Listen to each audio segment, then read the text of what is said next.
I've shoplifted hundreds of dollars worth of groceries over the years. In college, I pretty much had no money, so I would go to the grocery store and buy one or two small things and pretend to scan the rest at self-checkout, mostly stealing produce, but I would only pay for about $10 of my $30 or $40 bill, and I never felt guilty about it really.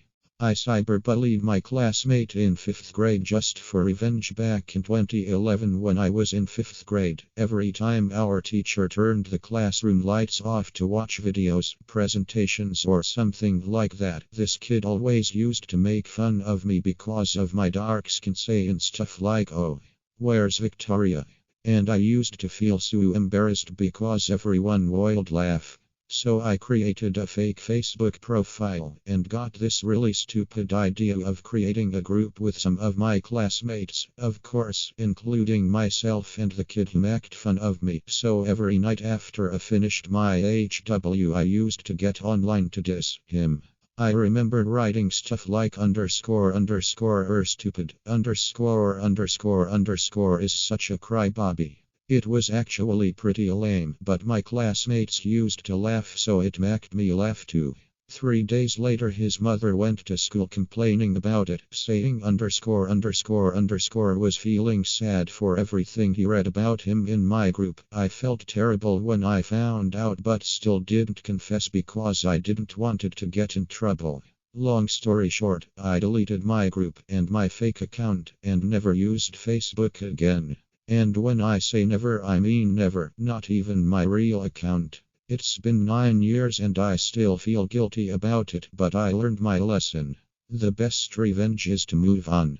When I was in high school, I would walk around during lunch period and steal money from kids' backpacks. I went to a really fancy private high school where there was an unconditional level of trust, and people would leave their backpacks out. It started first where my friend and I would pick up fancy graphing calculators we found lying around and sell them on Craigslist. When I couldn't find any more loose ones, I started going into people's backpacks and stealing them to resell.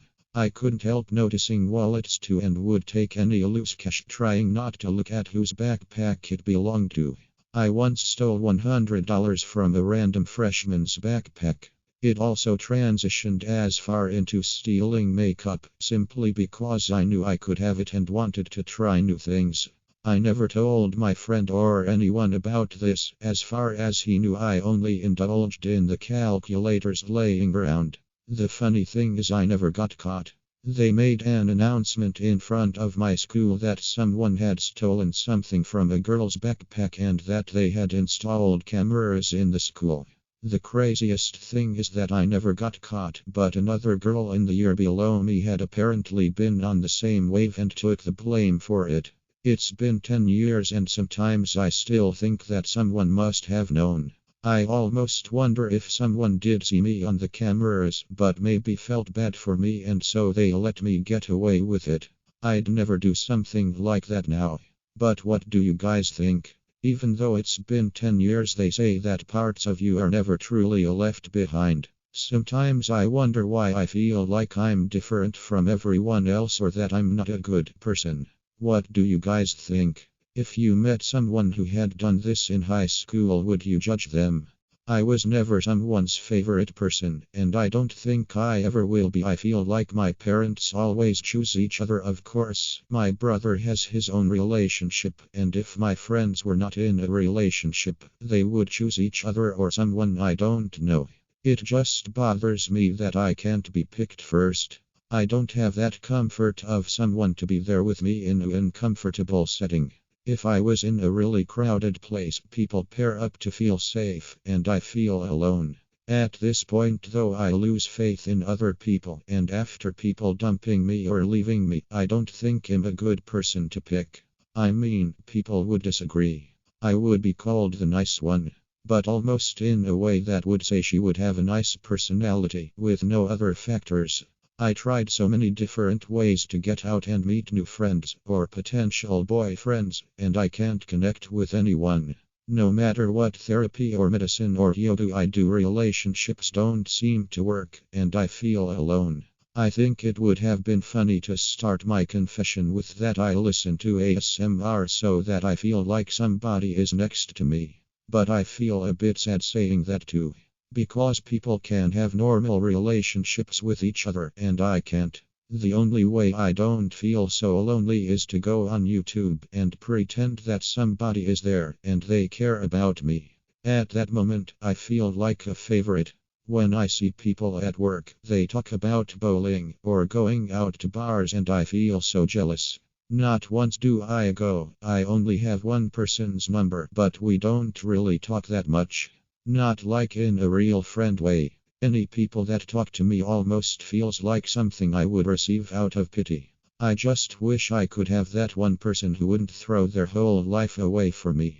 I just for once would want them to put something aside for a second so that I could be their priority. That sounds a bit selfish, but yeah, I don't know how else to feel. Reading the posts on this sub have made me resort to underage alcoholism. I'm not gonna make this a throwaway in hopes that being able to see my profile and activity will help you maybe contextualize the situation and give insight into my personal character.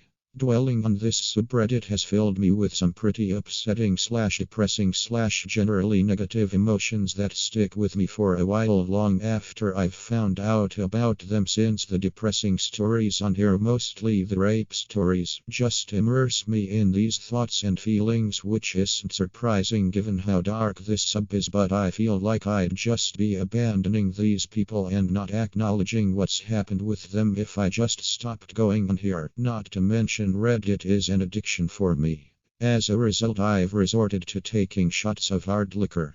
As of now, I've discovered alcohol as a coping mechanism, and it's a quick and easy way of pushing all the bad feelings and scenarios out of my head for a bit. When wine, marsala, scotch, and tequila are easily accessible, naturally I use them to my advantage. I'm 16 and I know this behavior is destructive, which is why I'm here, but again, I feel these people need acknowledgement and my instinct just tells me it's wrong to just leave them abruptly. Thank you.